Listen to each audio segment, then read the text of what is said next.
video. Let's give the video a shot. I don't know if the people in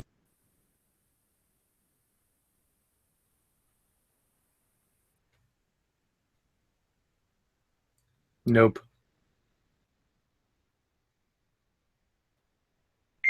You can't see anything. No, I can't see anything. There's no sound either. This is so unfortunate. That's all right.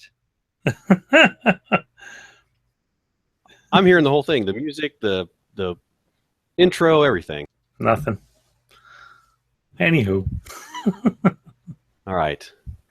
We're back. We're live.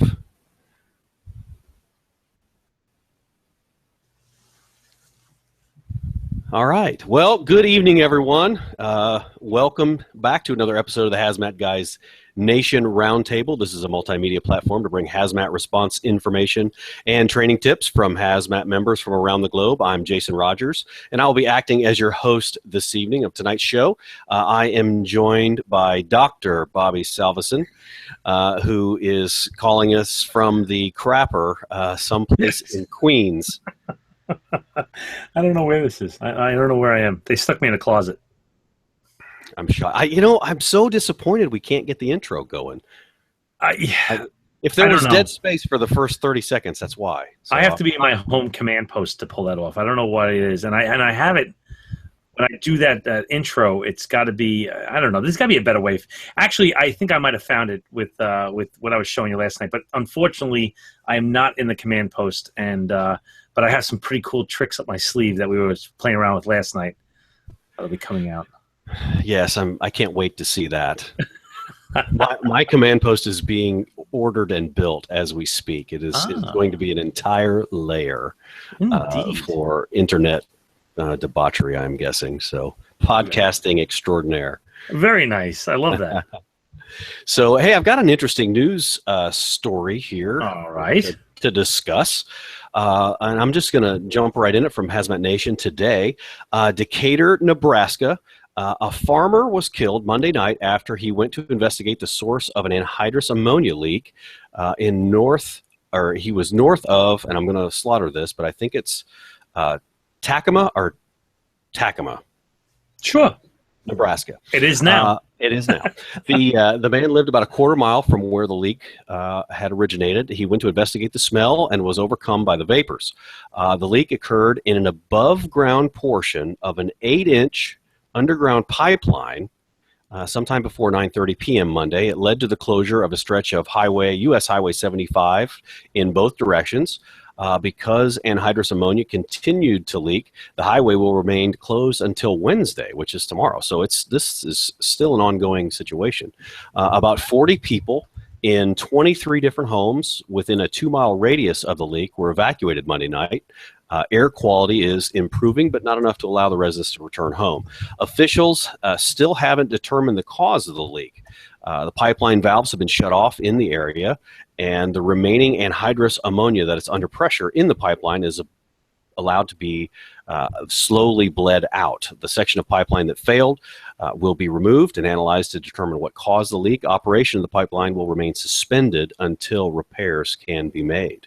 So I've never heard of underground anhydrous ammonia pipeline. How about you? No, I've honestly, I just kind of found out about this not too long ago, and I did some very quick, checking out. But it seems that it actually is addressed in the CFR, which is, but I don't even know if this is right because it's saying that it was in 29 CFR, which is going to be your OSHA. But this would be a transportation, so that should be also in 49 CFR. But it says 1910-111. The storage and handling of anhydrous ammonia. I don't know. I'm sure there's something in this, the Department of Labor that would address this in some way, shape, or form. But it doesn't sound. I mean, like you think that they transport this over the road, and then directly input into what a facility that's going to actually use it to. I don't know. I mean, it doesn't sound like it's a very efficient way of maneuvering this stuff. Yeah, we have a ton of it here. I don't know if you have much out east at your No. area. Yeah, see, we have a ton of it because we're a rural farming community, and we have nurse tanks that literally get drugged down the road and into the fields. So, we see that a couple of times a year here. So it's really no big deal for us. I mean, even it's labeled as a green gas because it's, yeah, right. But it's labeled with green placards because it's used in the farming industry. So interesting. Now, you know what? I'm going to throw something out here at you. Two things. One, we probably ought to explain where our cohorts are. If you will handle your sidekick, I know where the other two jokers are at. How about that? Mike is, I believe, in Arizona. I don't know. I think he's in Arizona. Phoenix, right? Yeah, Phoenix. Arizona. He is at the International Association of Firefighters, the IAFF. They have their instructor conference, and he is getting his updates and stuff like that. From what I understand, these guys are basically in classes from 9 a.m. to like 10 p.m. That seems absurdly long. I can't imagine his attention span lasting that long at all. No, you talk to him and he's like, "Oh, butterfly, oh, shiny thing," So you throw, something in front of him, he's quickly distracted. I cannot imagine him being in that thing. But you know what? To each his own. He's meeting and greeting. In fact, he's going to intentionally intercept one of our faithful listeners tonight to set up a couple of interviews, and he's hoping to be able to get them on the show, both ours and this show, to bring some of their content, because he's in class, from what I understand, with like national players, people that are on NFPA committees, people that are on OSHA committees, people that are, that kind of stuff. So we're trying to bring, people that actually know what they're talking about on the show, which would be refreshing. I mean, yeah, well, absolutely. Absolutely.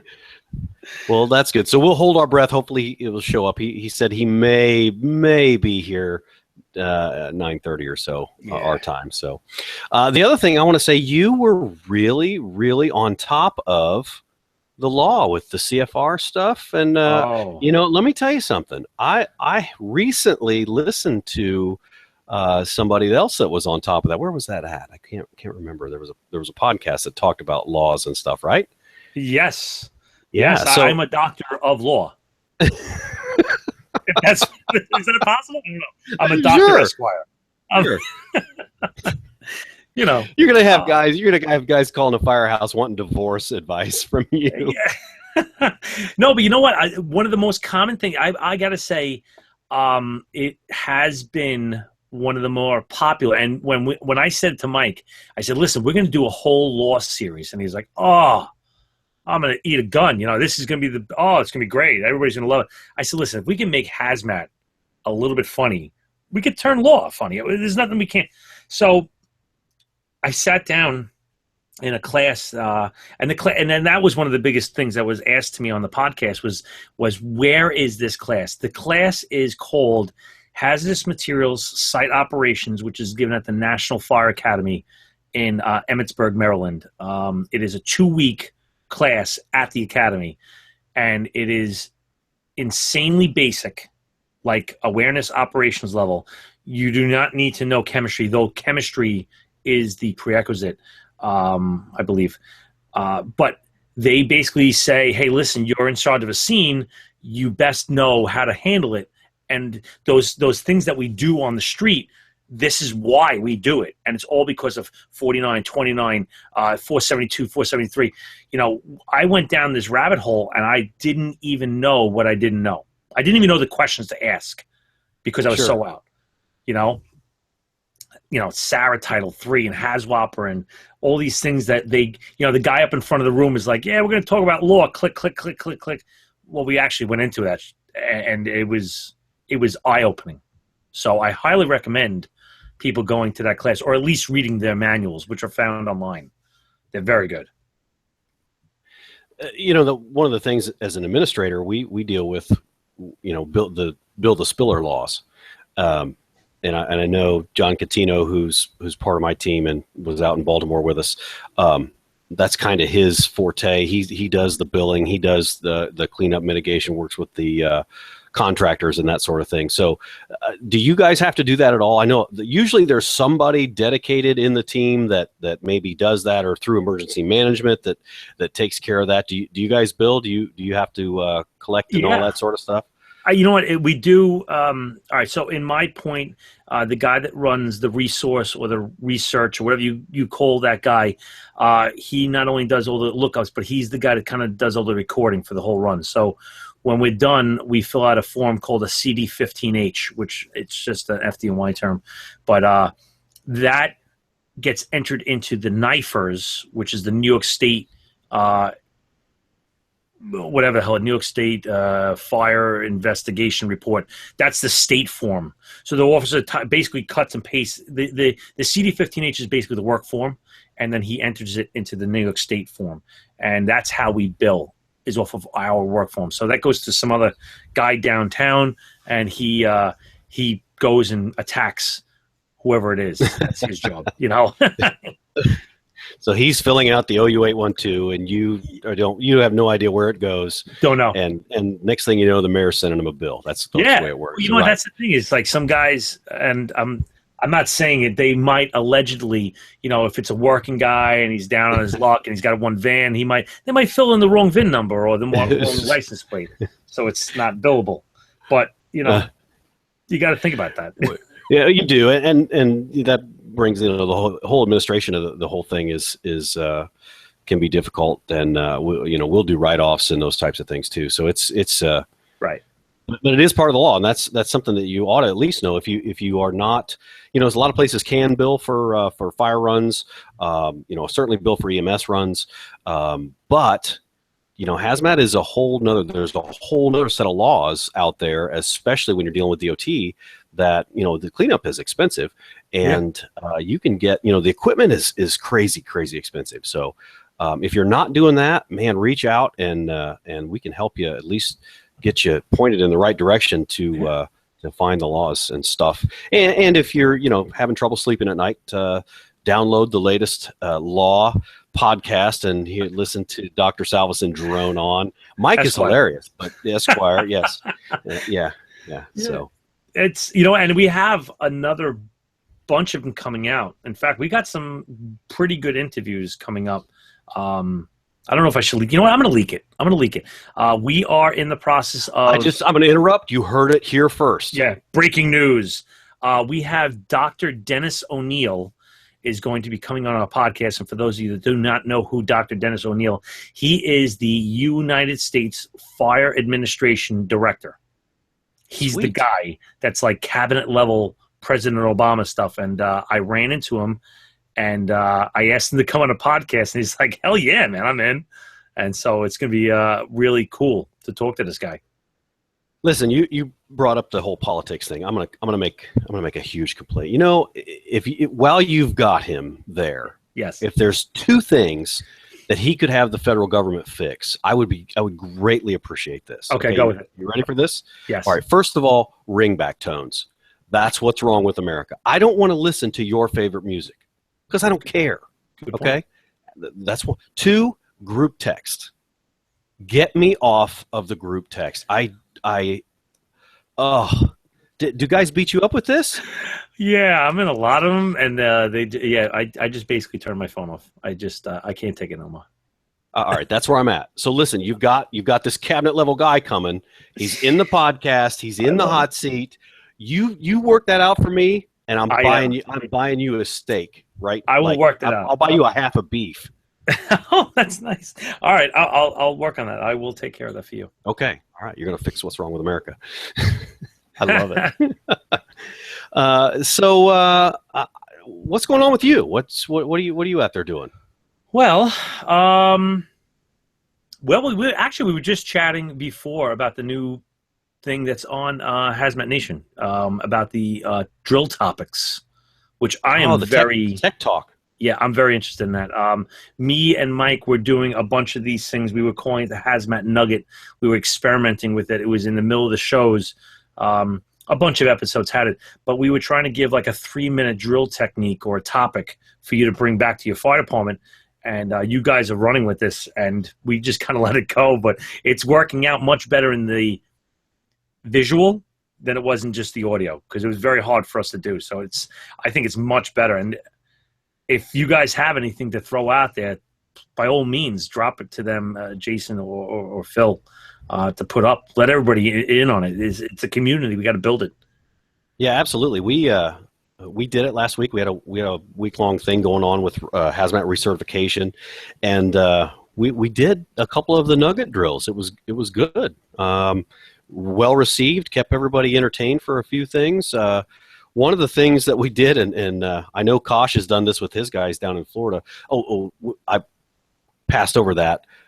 There is a Hassim Worldwide National Convention going on just outside of LAX, downtown Los Angeles. So Phil Ambrose and Bob Kosh could not be here with us tonight because of the World Expo for all of the top Hassim marketing staff or something. So they're indisposed. It's like 6 o'clock at night for them there. So this is apparently prime sales time. Interesting. So couldn't be with us. I noticed that you and I are not there. What's up with that? No, that's all right. Yeah. I do want to throw, and we never do this, but I am going to throw a monumental shout out to Brian and the Clarks. Brian and Rachel just had a kid. If you don't know the story, this was conceived right after one of our shows. Very proud of them. They're naming him after me, Dr. Bobby Salveson, Esquire. But the funny part is Brian just had this kid with and he's watching the show. So Brian, I cannot believe you're on the show.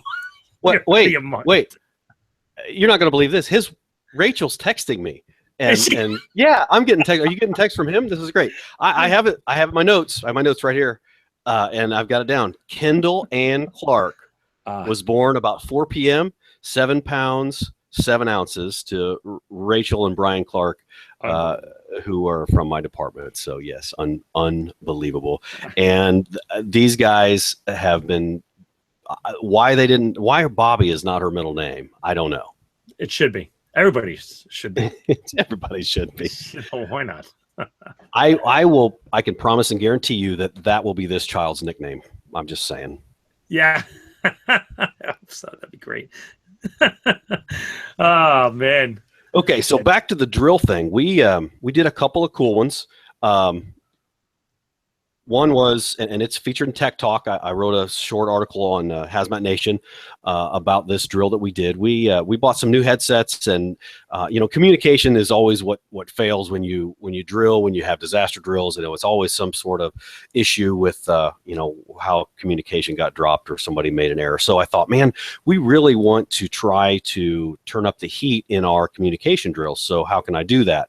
This it's been discussed, I think, on this show, and maybe it was a Hazmat nugget at one time, but went out and bought some Lego car. I bought the smallest Lego sets I could possibly find. So just like little cars. One was a Jeep, one was a fireboat, one was a backhoe. Had about 100 pieces into it. So what we did was we took the headsets. The one individual got the directions. He goes into the kitchen at the station. Then we had at least 2-man, if not 3-man teams, take all the pieces, go sit down at a table in the training room, and they talked through building this thing. Now, we had, wow. There were variations. One group did it in like 12 minutes. One group did it in an hour. And I don't know a kid on my block that would have played with that toy that they made in an hour. It looked like, it looked like Kosh after too many wines trying to put Legos together. It was terrible. It was absolutely terrible. But no, it was a lot of fun. Now the one thing that we did with these headsets are essentially like a intercom system, and they all could hear each other giving directions. So it really drove home the point not to talk over one another, killing each other with radio traffic. So some of the groups actually took turns, like they were on a portable radio saying, okay, you give your direction to describe this piece. It goes on this side, front, back. And there was tons of confusion with that. So some of the guys would use the, like phonetic alphabet. Some of them would use, the A side, like you would in incident command. But it was really interesting. Everybody kind of came up with their own dialogue for putting this piece together. So if you're interested to see how the drill went for us, it ran. We had the winning group was like 12 minutes. The last place guys were about an hour. And this is a toy for there can be built for a 6 to 12-year-old. So grown men building this thing, you would think would be really easy, but no, it was very difficult. So they did have a little trouble with it. And if you want to see the variations of builds, we kind of did a after picture with the different groups, and you can go to hazmatnation.com, look under Tech Talk, and that is the latest installment from there. So a little shout out to that.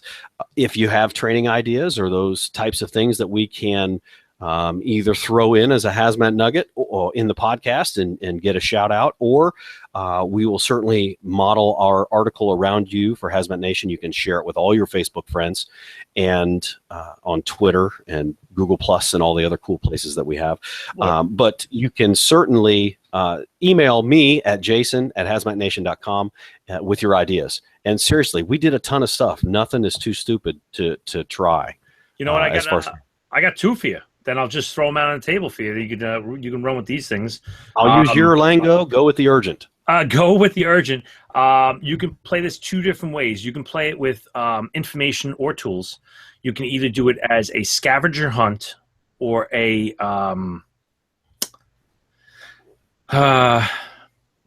you could do it as I would do it as a scavenger hunt. So you could do it as a build-up where you need to hit each clue in order to hit the end.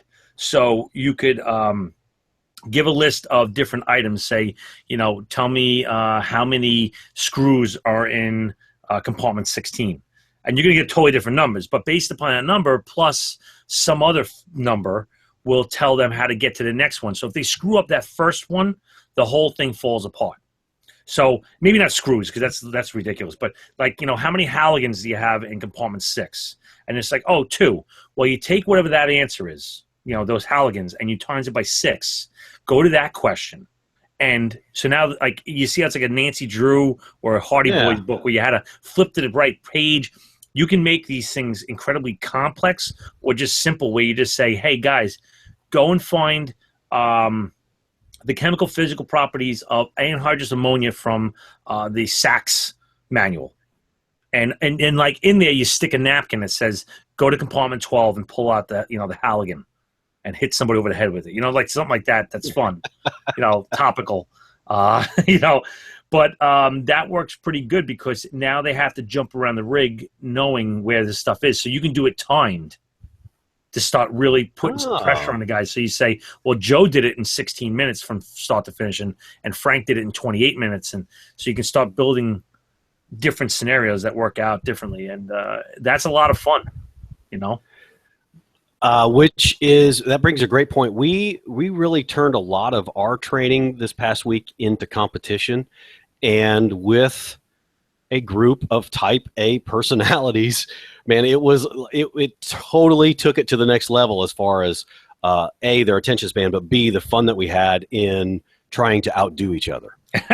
So yeah, absolutely. Shout out to Zach Toll that was unable to do 10 different combination locks not combination locks, but keyed locks with a key ring of 16 keys on it in 2 sets of gloves, and then had the big butyl gloves over top, and it was retarded. He did it in 3 minutes. Everybody else, the next closest time was 12 minutes. Wow. So he cheated. I'm sure. He cheated. I know the guy. Absolutely. I don't know. He is a cheater. I don't know the guy. I wouldn't know him anyway. Oh, man. So what's your next one? Yeah, no, because you could do that with tools, Or you can do that with information. Like you Okay. can have people looking from book to book to book, or even internet to internet to internet, and really Okay. start Just to, mix it up. Yeah, or you can mix a combo of both of those things together, and really make it pretty cool. You can even go into like where your the locker room, like where I'm sitting, where you could tell them, listen, go get me some more water finding paste, or get me a replacement level B suit, or sky's the limit. I mean, you can get as fancy or as simple as you want. So we have a new thriller game here in town, the Great Escape or something, the Escape Room. You guys have that sort of stuff? Yes. So totally, we could maybe do that. I'm thinking take our team there and lock them in and see who gets out. But and fill with ammonia, and they have a certain amount of time. Whoever lives, right? And then that really show them to get the game up a little bit, right? I would say. I mean, like people are like, he's not screwing around. He's pretty serious about this stuff. We're gonna drop a mace canister in there and just hey, get out. That's good times. Good stuff. The other thing we did, and this is one I came up with. My kids are big ball players, so all summer long it's baseball, softball, and I thought, man, how do I incorporate that? So here's what we did. We called it Last Man Standing PA drill. So everybody gets dressed out in level A. And we left the top of the suits unzipped until it was time to go on air. So if you picked a SCBA that had tons of air in it, shame on you because you're going to get out. Now, let me set the scene up for you. We got a grass field out by one of our outstations. So we set the grass field up 6 paces apart are the bases. So I've got a road cone that we use a wiffle ball tee, like a T-ball deal, and one of those big red plastic dollar store bats. So we divide up into teams, and essentially it's T-ball until the balls hit. When the balls hit, ball. So nobody's wearing gloves. You get the ball, you throw the ball at the guy in the level A suit. If it hits him, he's out. Right. Swing, you miss, strike one, that sort of thing. But the whole idea is to get them to feel more confident in their SCBAs and how long that air is going to last. After 2 innings, this turned into like serious top rope ladder cage death match. I had these guys got super. No, we weren't keeping score, so we never knew what the score was what was. But that wasn't the object. The object was to be the last guy who had the most air. Oh man! But they almost forgot that. So it was like, hey, you're out. We had guys, their bells ringing. Still got 5-10 minutes of air out, and literally ran themselves completely out because they didn't want to give up. So it was, it truly was last man standing. Huge shout out to Rob Linder, who was the winner of that game for the week. So yeah, but it was all out effort. But just like to that point, you drilled and turned it into a competition, and you got 5 guys fighting for whatever. Yes.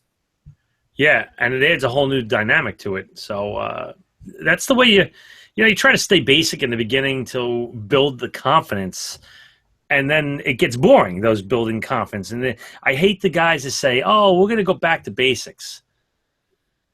That kind of means, in my opinion, that means like the instructor's like, you know what? Not all the time. This isn't a generalization, but I'm saying that there's too many instructors that say, I'm going to go back to basics. And then what they're really saying to you is, you know what? I really don't feel like making new stuff up.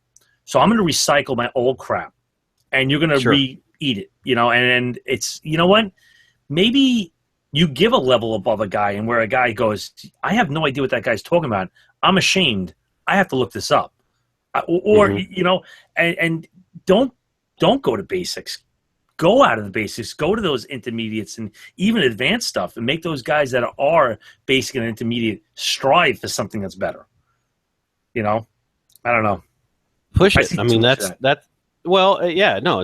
You got to be. You always have to be looking for the next level, and I think that's one of Kosh's sayings. When you're through learning, you're through.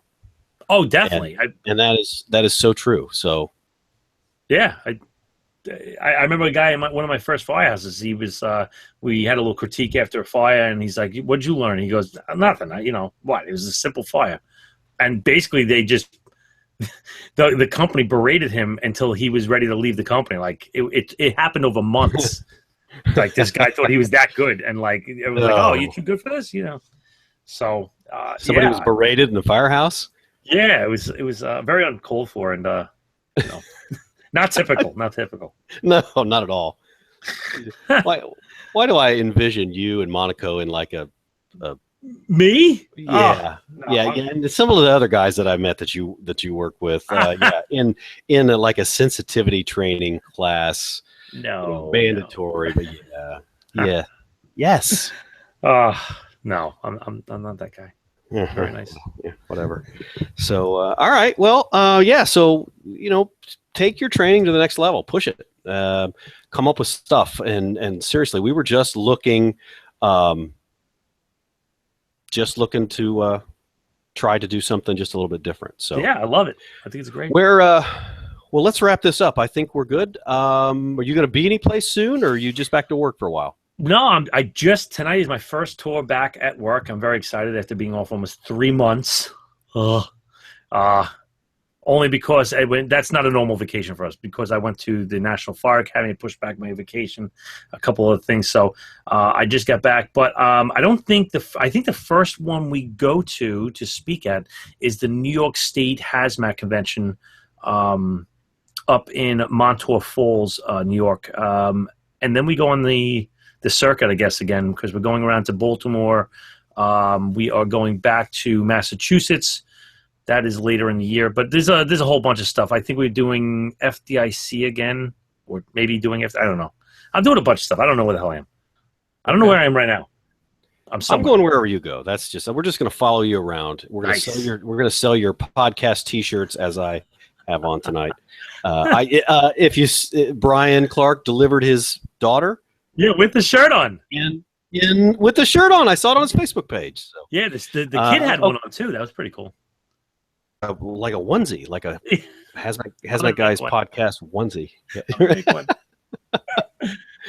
So it was get the spit up blanket with the logo. That's true. I'm gonna outfit them. That's all right. Cool. That's enough of these two talking heads. All right. Where do we find you out there?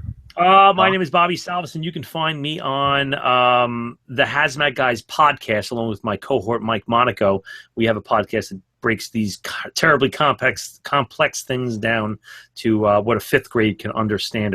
And you can find us on iTunes, Stitcher, pretty much anywhere you can pick up a podcast, or go to our website, which is thehazmatguys.com. And that's about it. We're here every week. You certainly can find Bobby at hazmatnation.com, and you can email me your ideas for your training tips for the Tech Talk. We're also really doing just about, not every day, but almost every day, a Hazmatters piece from different departments all around the country. We're looking for little obscure departments and big departments, and just throwing some props out to the Hazmatters that are out there doing the job, doing the deed, and doing it well. So that's what we're all about. So we will wrap up this episode of the Hazmat Guys Nation Roundtable. Please be sure to follow us on Facebook pages, Hazmat Nation and the Hazmat Guys. Let us also make sure you check out the podcast, download it, Google Play Store, all that sort of stuff. I don't even know what Stitcher is, so I'll have to ask my 13-year-old. Be sure and catch us every Tuesday night, 21:15 hours Eastern Standard Time. And now it's YouTube Live. I believe you can also watch this on Hazmat Nation. You can you watch it on the podcast on Hazmat Guys? Yeah, I try to change up the link as soon as we're done. Okay. So we can catch it there. But there'll be a podcast version of this you can find on iTunes under the Hazmat Guys Nation, and we'll be, as soon as we hit the end here, this will go to the YouTube channel at THMGnation. So that's it. We made it. That's it, man. That's it. You put that hat on behind you just for closing argument. Which one? You see it? The red one. That's a roll of emergency No. tape. Over your see it says Oh, this one. fire. Yes, fire. Yeah, sure. And sign. Oh yes. HM1, awesome. And we're out. Good night.